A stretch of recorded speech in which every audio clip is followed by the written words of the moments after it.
오늘은 D6 주제 설교 말씀 하나님 나라 재정 원리에 대해서 말씀드리려고 합니다.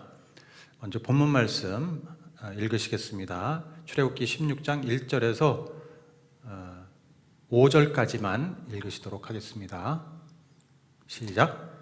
이스라엘 자손의 온 회중이 엘림에서 떠나 엘림과 시내산 사이에 있는 신 광야에 이르렀다. 이집트 땅에서 나온 뒤 이스라엘 자손의 온 회중이 그 광야에서 모세와 아론을 원망하였다. 이스라엘 자손이 그들에게 항의하였다. 차라리 우리가 이집트 땅 거기 고기 가마 곁에 앉아 배불리 음식을 먹던 그때에 누가 우리를 주님의 손에 넘겨주어서 죽게 했더라면 더 좋을 뻔하였습니다. 그런데 당신들은 지금 우리를 이 광야로 끌고 나와서 이 모든 회중을 다 굶어 죽게 하고 있습니다. 주님께서 모세에게 말씀하셨다.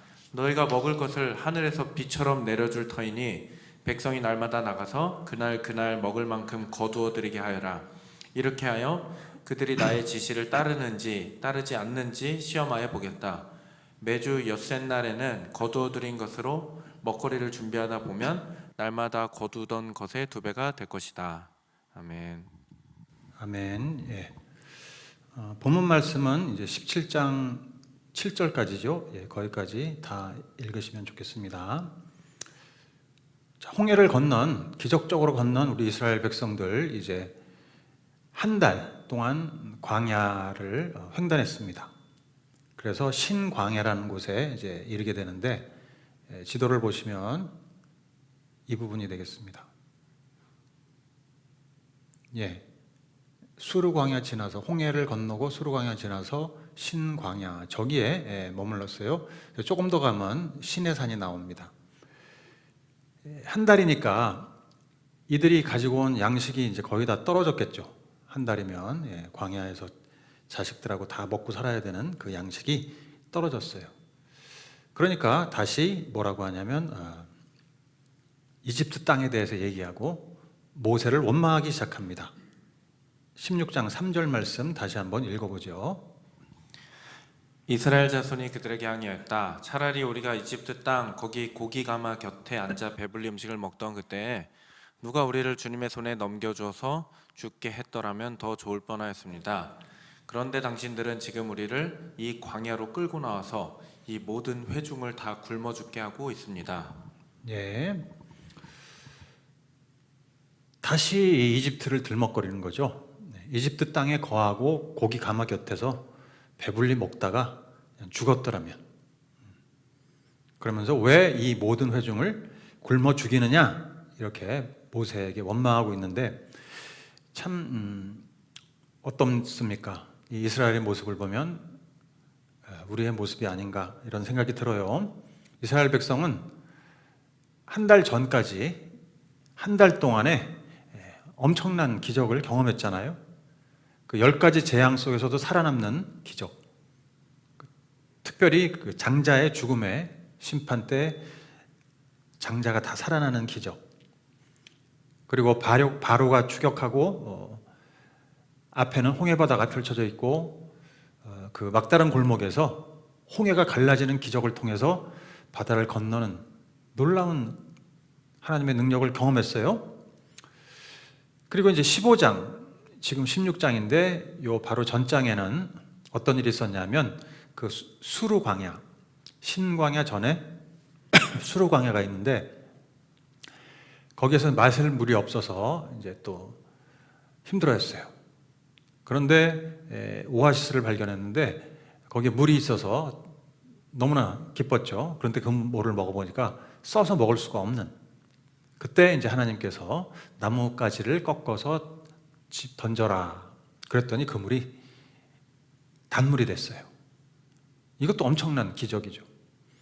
이렇게 하루하루가 기적인 한 달을 보내고 이제 이 신광야에 도달했는데 그렇게 많은 기적을 경험하면서도 이집트가 좋았다. 이집트 타령을 하는 거예요. 이 사람들의 고백에 의하면 우리가 이집트에서 고기 가마 곁에서 배불리 먹었다 이렇게 표현해요. 진짜인가요? 이스라엘 사람들이 고기를 배불리 먹었을까요? 그건 과장이죠. 오히려 노예 종살이 하던 때를 미화하는 과장인 거예요. 여러분, 우리가 예수님 믿다가 힘들면 과거, 예수님 믿기 전 삶을 그리워하고 돌아오고 싶어 하나요? 이제 그런 모습인 거예요. 노예 근성인 거예요. 자, 그 다음에 또 뭐라고 합니까? 우리가 주님의 손에 죽었더라면 이렇게 더 좋을 뻔하였다. 여러분, 주님의 손에 죽었더라면 더 좋을 뻔했다. 이게 무슨 말이죠? 그 10번째 재앙을 말하는 거예요. 장자의 죽음의 심판. 그때 우리가 다 같이 주님의 손에 죽었더라면 얼마나 좋을까? 여러분, 이게 얼마나 무서운 말이에요. 그리고 배은망덕한 말이에요.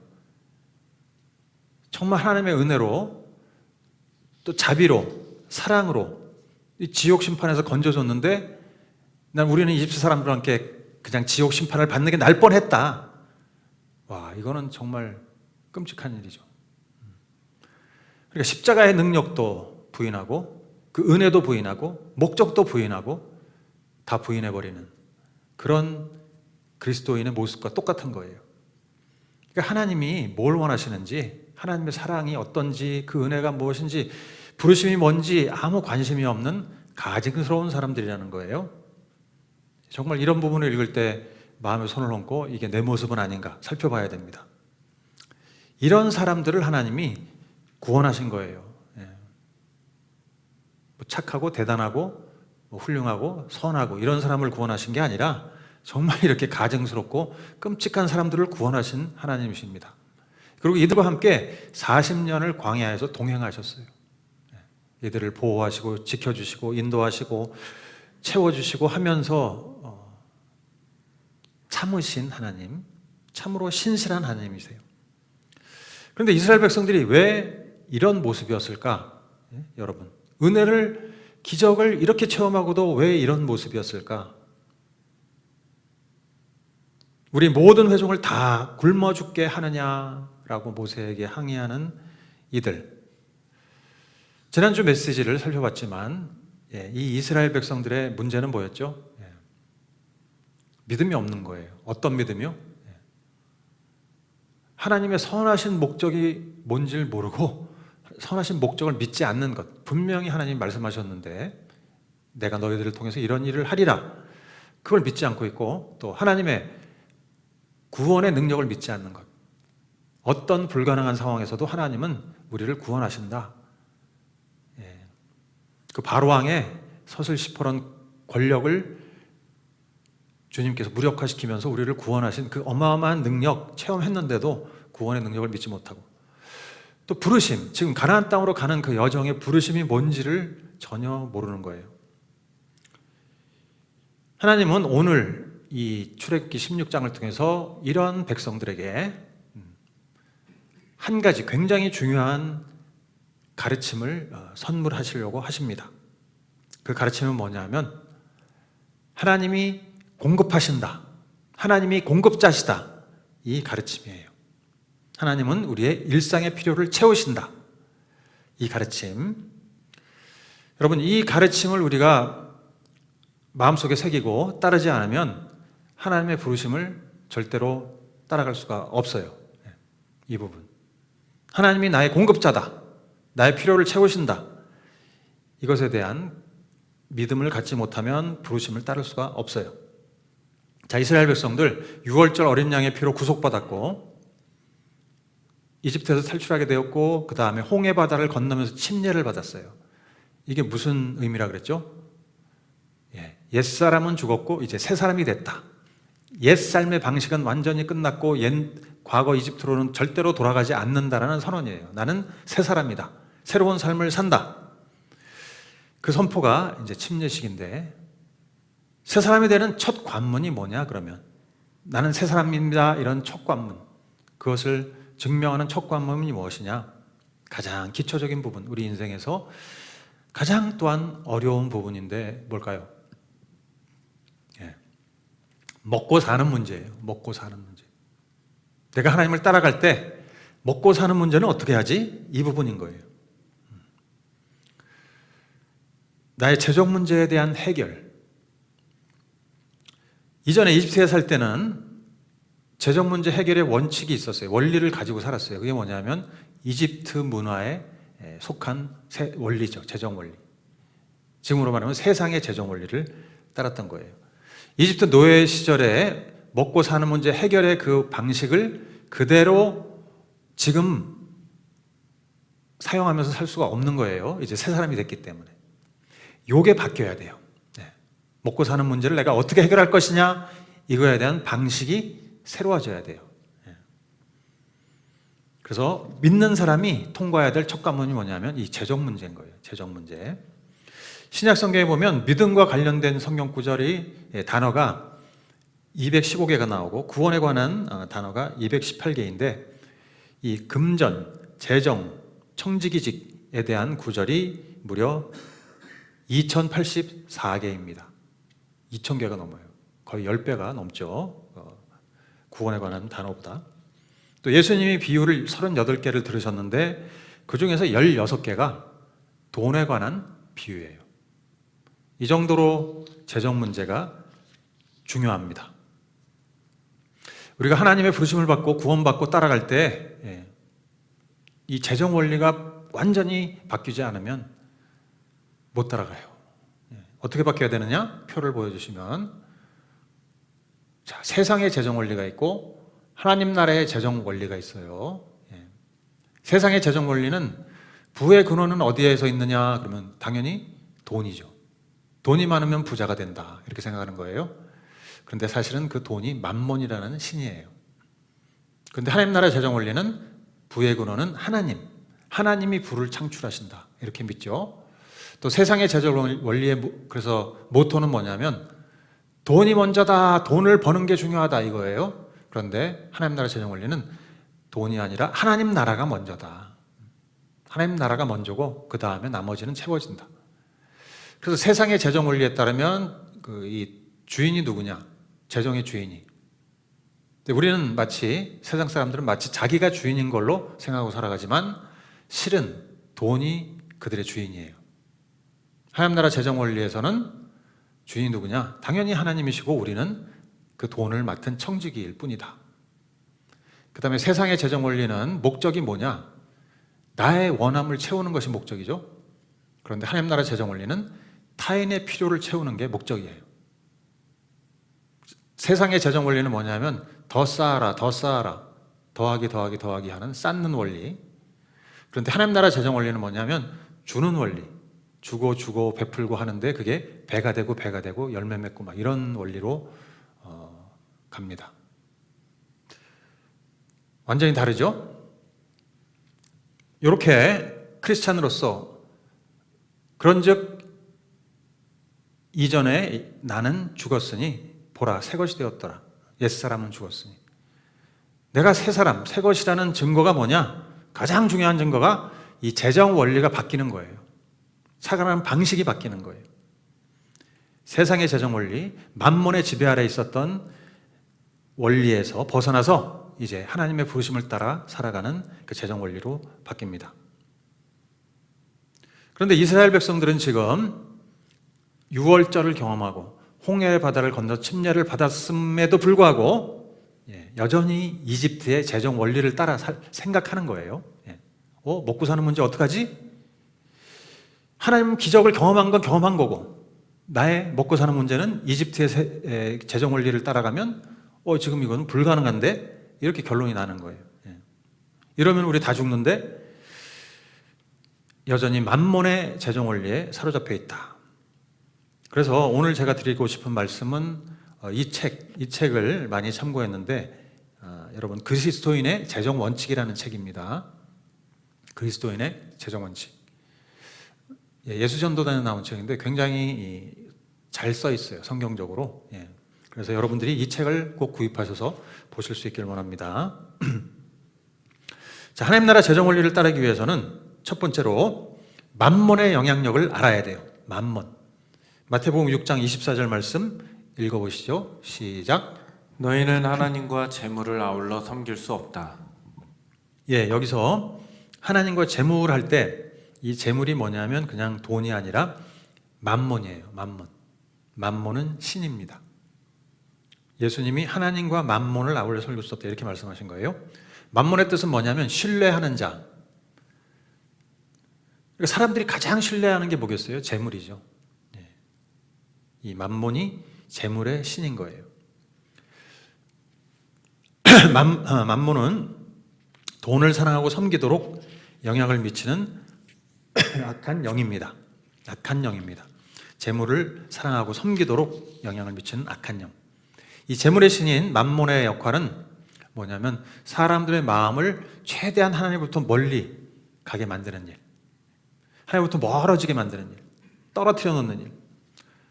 그래서 하나님 대신에 돈이 더 중요하게, 돈이 전능하다, 그래서 돈이 없으면 큰일 난다 두렵게 만들고, 그래서 사람들이 모든 경배와 사랑과 헌신을 돈에게 하도록, 충성을 돈에게 하도록 이끄는 거예요. 만몬은 사탄처럼 속임의 영이에요.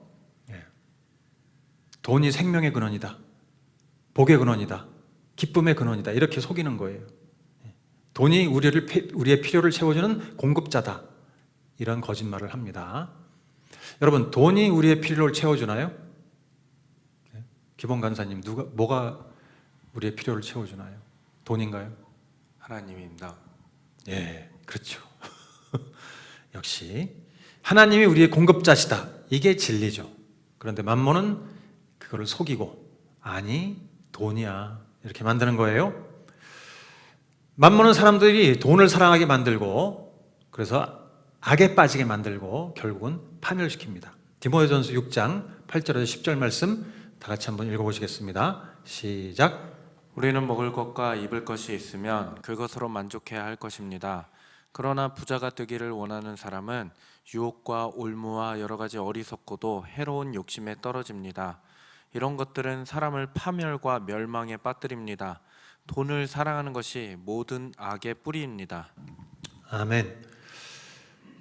예, 그래서 만몬의 지배를 받는 사람의 특징을 한번 살펴보면, 그 다음 페이지 보시면, 만몬의 지배를 받으면 어떻게 되느냐? 돈에 대한 염려와 근심이 끊이지 않죠. 늘 돈을 의식하고 사는 거예요.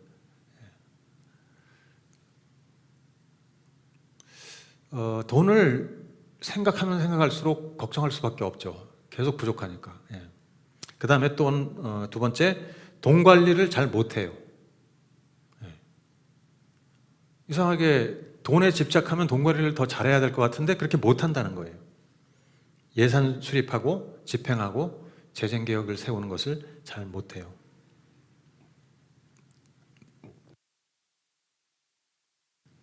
그리고 늘 불만족하다.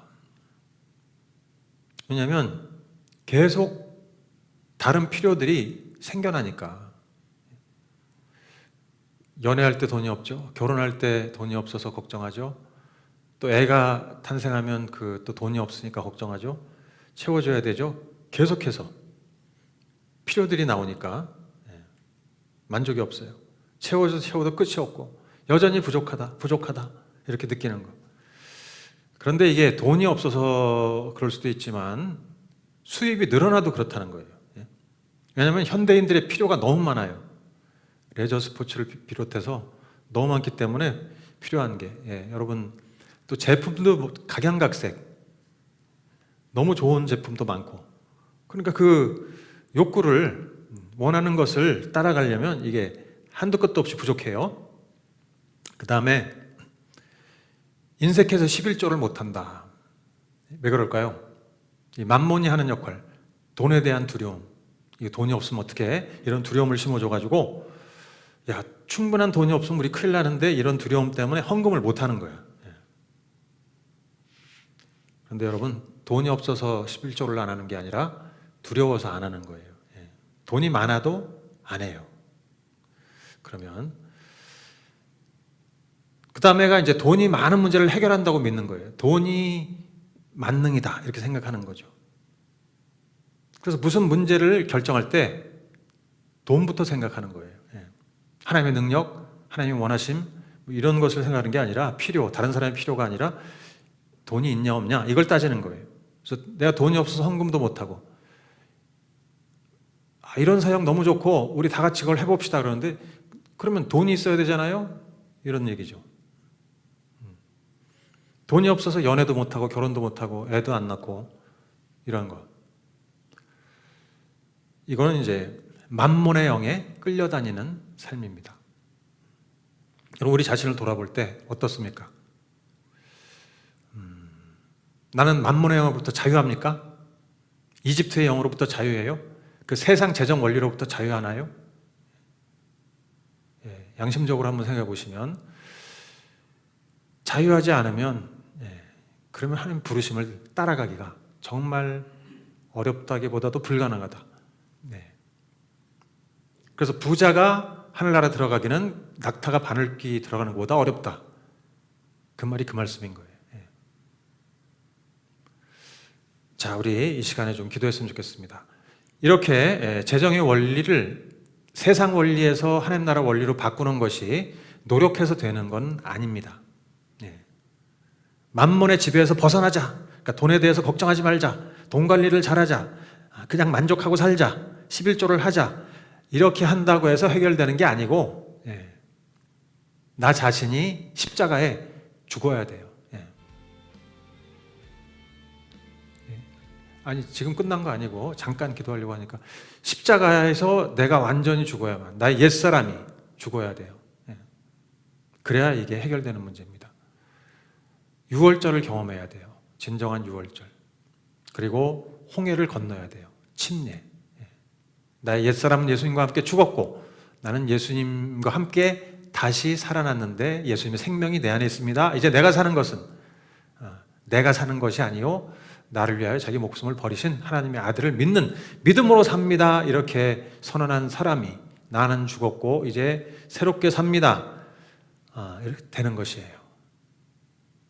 그래서 이 시간에 다시 한번 우리를 십자가 앞에 가지고 가고 철저하게 못 박는 일이 필요한 것입니다. 잠깐 기도하시죠. 하나님 아버지, 내가 예수님을 믿었지만 여전히 이 재정 문제에 있어서 만몬의 신의 지배를 받고 있었음을 회개합니다. 자, 돈이 없을까봐 두려워 떨었고 늘 염려 걱정 속에 사로잡히고 하나님 나라를 위해서 하나님을 위해서 내놓는 것이 너무나 두렵고 늘 부족에 시달리는 나의 이 이집트의 만몬의 영, 노예 근성, 이것을 철저하게 십자가에 못 박기를 원합니다. 주님, 내가 진정 주님 안에서 재정 문제에서 완전한 자유를 누리게 해주십시오. 이 만몬의 소락에서 완전히 벗어나게 해주시고 이제 하나님의 재정 원리로 무장하고 하나님의 부르심을 따라 살아가게 도와주십시오. 예수님의 이름으로 기도했습니다. 이렇게 댁에서도 한번 기도하시면서 철저하게 자기 자신을 돌아보실 수 있기 원하고요. 결국은 나를 십자가에 못 박고 하나님 나라 재정 원리를 택하고 살아가기로 결정할 때 이제 드디어 부르심을 따라 자유롭게 살아갈 수 있습니다. 하나님 나라 재정 원리의 기본 전제가 있어요. 기본 전제를 우리가 뭔지 한번 살펴보면 뭐 여러 가지가 있겠지만 저는 이제 세 가지를 말씀드리면, 부는 하나님이 창출하신다. 만몬은 뭐라고 하냐면 부는 돈이 창출한다 이렇게 얘기해요. 돈이 부를 가져다 준다. 그래서 돈을 벌어라 그러는데 그거는 만몬의 주장이고, 부는 돈이 아니라 하나님이 주시는 거예요. 하나님은 부요하시다 그러죠. 부. 어린 양 예수 그리스도께 모든 부와 권세와 존귀와 영광이 있더라. 부요함은 하나님의 것입니다. 그래서 하나님은 이 부를 창출하시는 분이에요. 돈이 우리의 공급자가 아니고 하나님이 공급자입니다. 이것을 확실하게 믿으셔야 돼요. 돈이 아니라 하나님이 나의 필요를 채우시는구나, 이것을 믿어야 됩니다. 돈의 액수를 자꾸 보면 하나님을 보지 않게 되죠.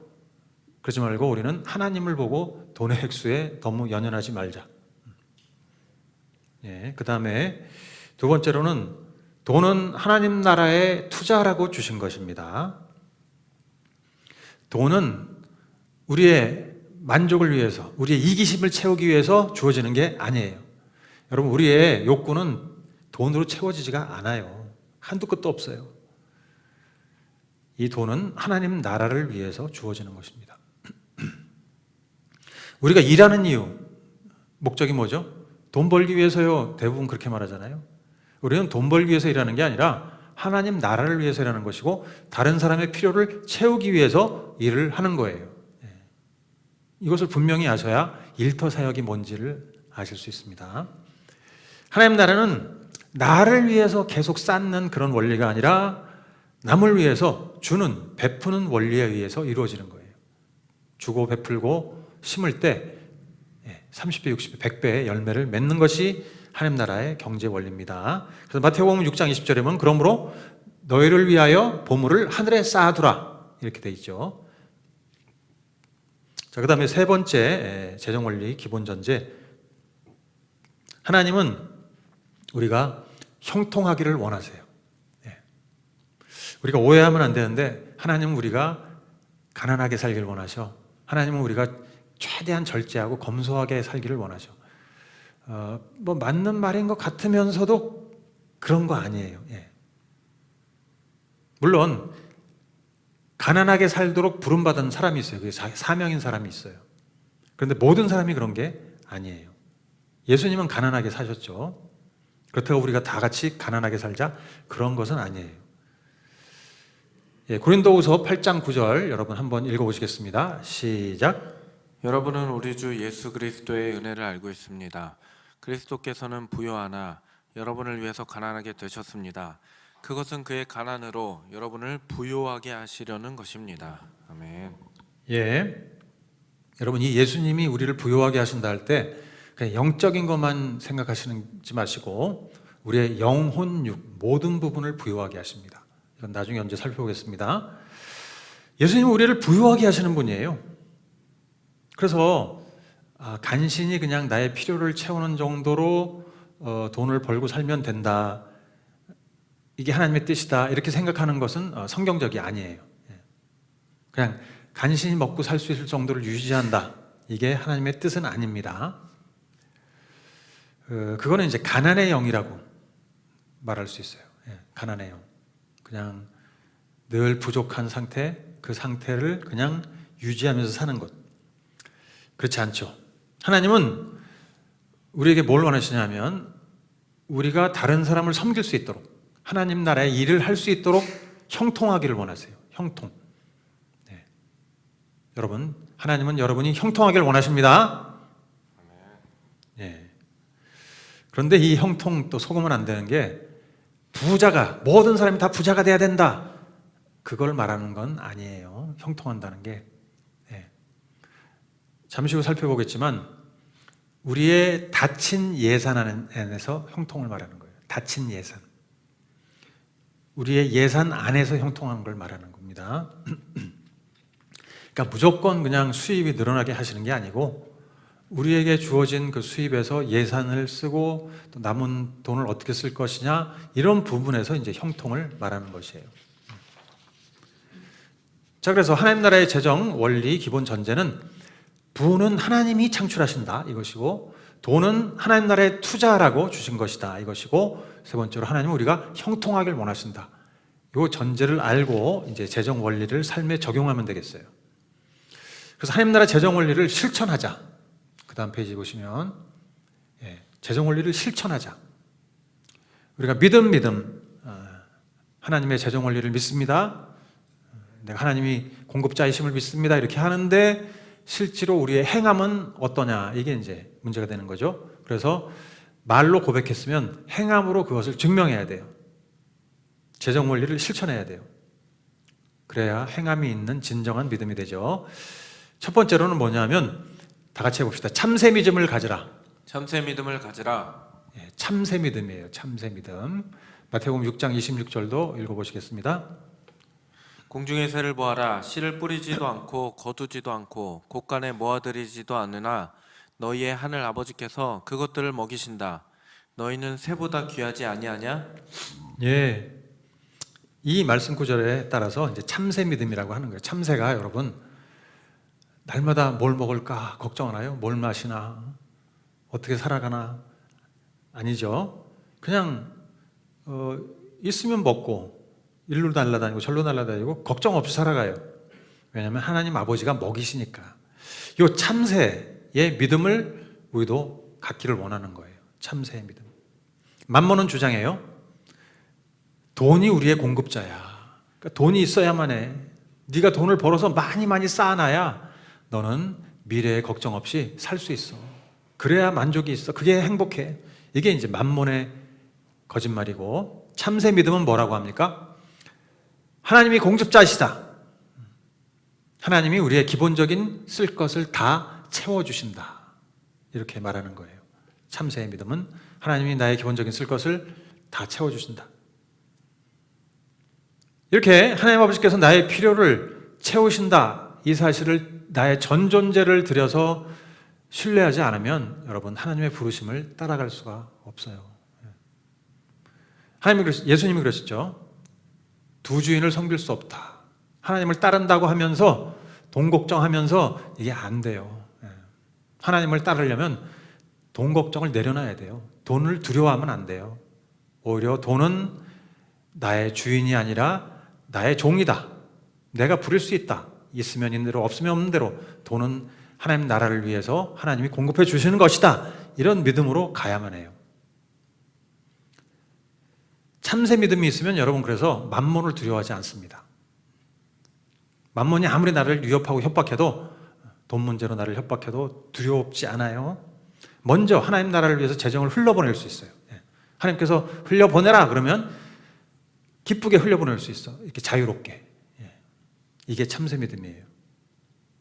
우리가 참새 믿음을 가질 때 만몬의 영은 무력화됩니다. 자, 그리고 두 번째, 11조와 헌금을 드려라. 11조는 뭐냐면 공급자가 하나님이시라는 고백인 거예요. 11조는 공급자가 하나님이시다, 이 고백이에요.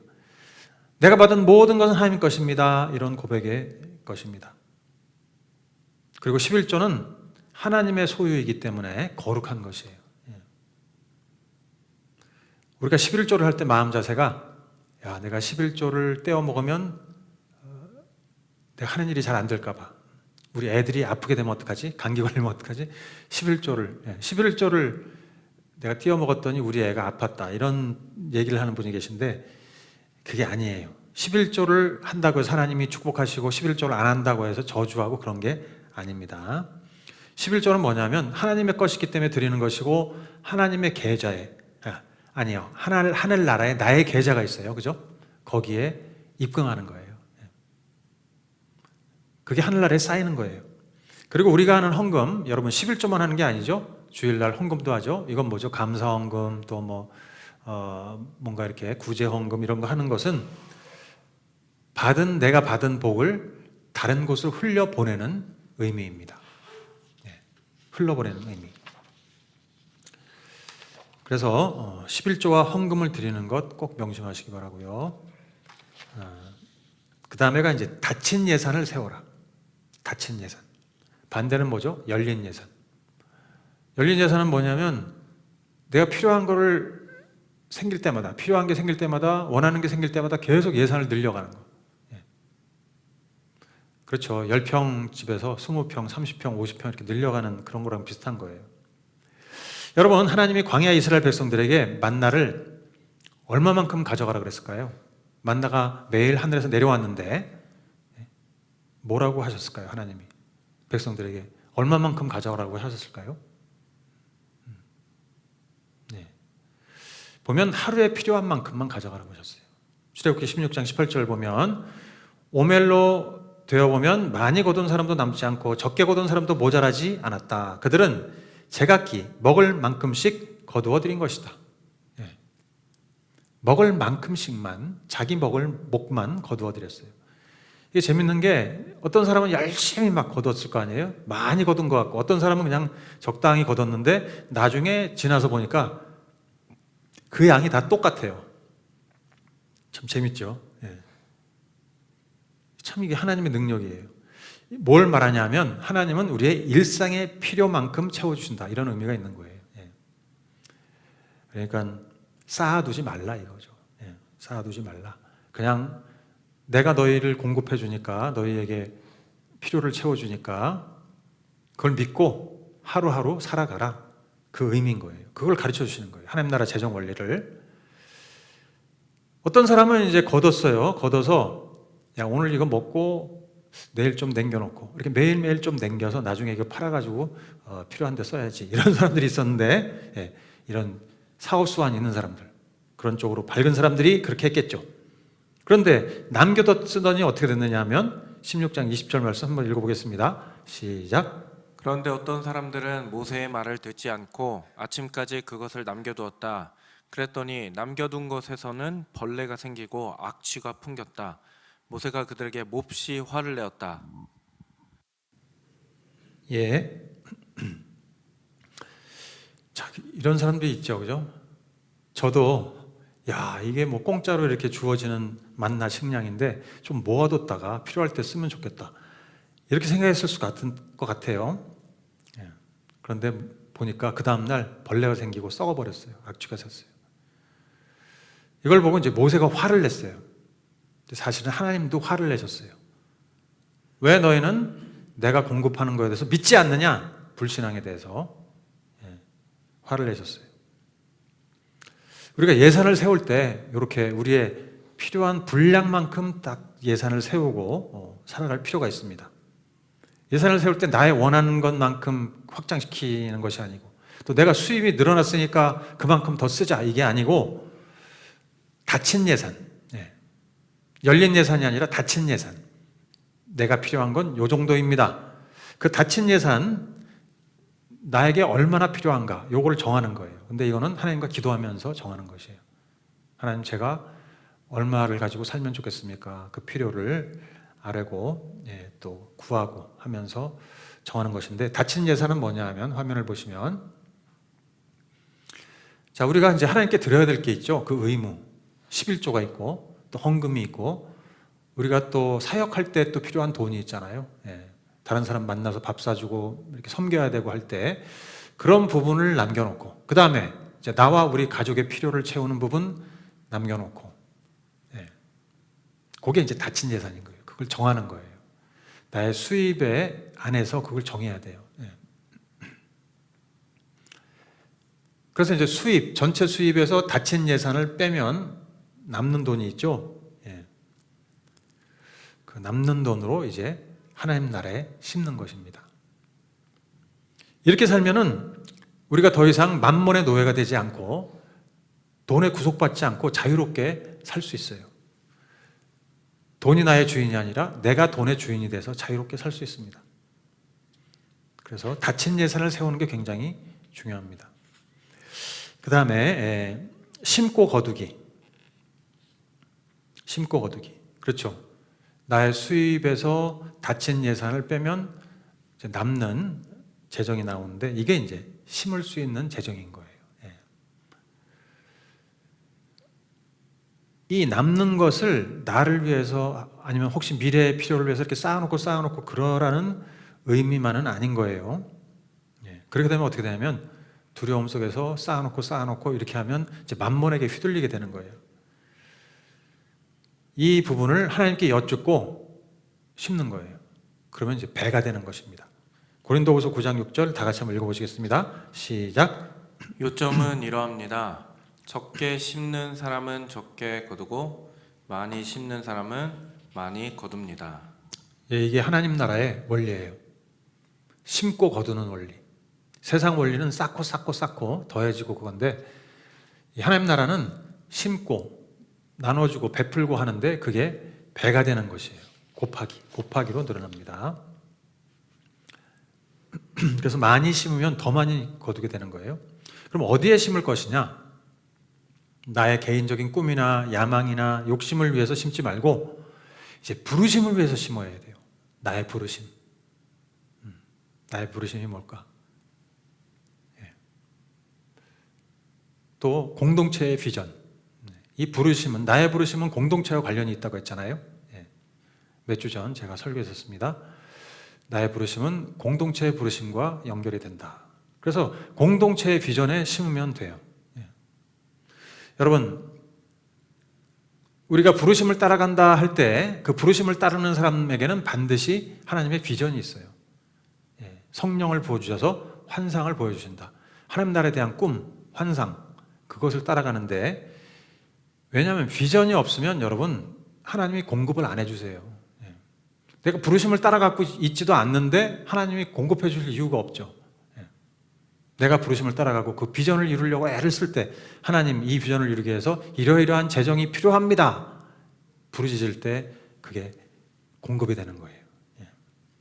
제가 30년 전에 너무 자주 말씀드려서 그렇지만 이제 선교적인 직장 공동체를 이루라는 그 비전을 받아가지고 우리가 공동체로 정말 교회를 위해서 선교를 위해서 헌신해보자. 그 비전을 이루려고 했더니 정말 하나님께서 그걸 다 채워주셨어요. 그리고 채움받고 25년 동안 보니까 한 30억 원 넘는 돈을 이렇게 흘려보낸 거예요. 사실 그거보다 더 많을 수 있는데, 그리고는 이제 많은 선교사들이 배출됐죠. 풀타임 사역자들이 배출됐죠. 또 리더들이 세워졌죠.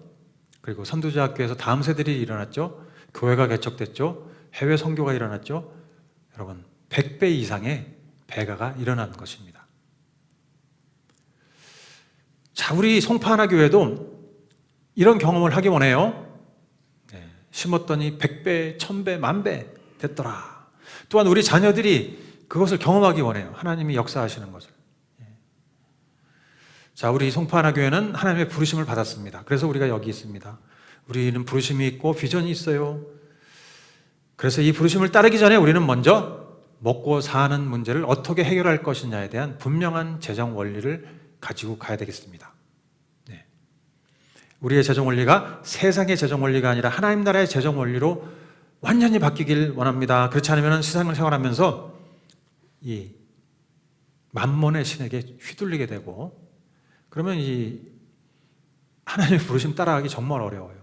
그러니까 하나님과 신경이하게 되고 하나님을 대적하게 되고 원망하게 되고 이런 시간 소모. 그러니까 이스라엘 백성들이 40년을 광야에서 헤맸잖아요. 이제 우리는 그럴 필요가 절대 없습니다. 우리 모두는 만몬의 속박에서 벗어나서 하나님 나라의 경제 원리를 가지고 살면서 재정에서 형통이 일어나는 거, 그 형통을 통해서 우리의 부르심을 완수하게 되기를 원합니다. 그러려면 이제 우리가 닫힌 예산을 세우고 그 안에서 이제 심는 것을 하는 거예요. 우리가 다 심을 때 하나님께서 배가하는 역사를 일으켜 주실 것입니다. 우리를 통해 하나님께서 엄청난 일을 하실 것을 기대해요. 그렇게 될 거예요. 우리가 하나님 나라의 재정 원리를 실천하면서 모두 다 이 축복에 동참하시기를 간절히 소원합니다. 아멘. 기도하시겠습니다. 하나님 아버지, 참으로 감사합니다. 우리를 죄에서 구원하실 뿐 아니라 죽음에서 구원하실 뿐 아니라 이제는 이 세상의 만몬 신으로부터 구원하셔서 돈의 속박, 돈의 노예가 되지 않도록 자유하게 해주심을 너무나 감사합니다. 우리는 십자가에 못 박혀 죽었고, 옛사람은 십자가에 못 박혀 죽었고 이제 새 사람이 되었습니다. 예수님의 생명을 가지고 있습니다. 그리고 완전히 새로운 방식의 경제 원리를 따라 살기로 결정합니다. 하나님, 이렇게 하나님 나라 경제 원리를 따라 살기로 결정하는 진정한 침례를 이룬 홍해를 통과한 우리 모든 하나교회 성도님들 축복해 주시고, 본인이 받은 부르심을 따라 우리 공동체적인 비전을 따라 닫힌 예산 그리고 그 남는 모든 재정을 하나님 나라를 위해서 투자함으로, 심음으로 우리가 참 상상도 못하는 놀라운 하나님의 능력의 역사를 경험하게 하여 주십시오. 30배, 60배, 100배, 1000배, 10,000배가 되는 그 하나님의 역사를 보게 하여 주시옵소서. 우리의 모든 한 분 한 분의 삶이 형통하게 축복합니다. 예수 그리스도의 이름으로 기도합니다.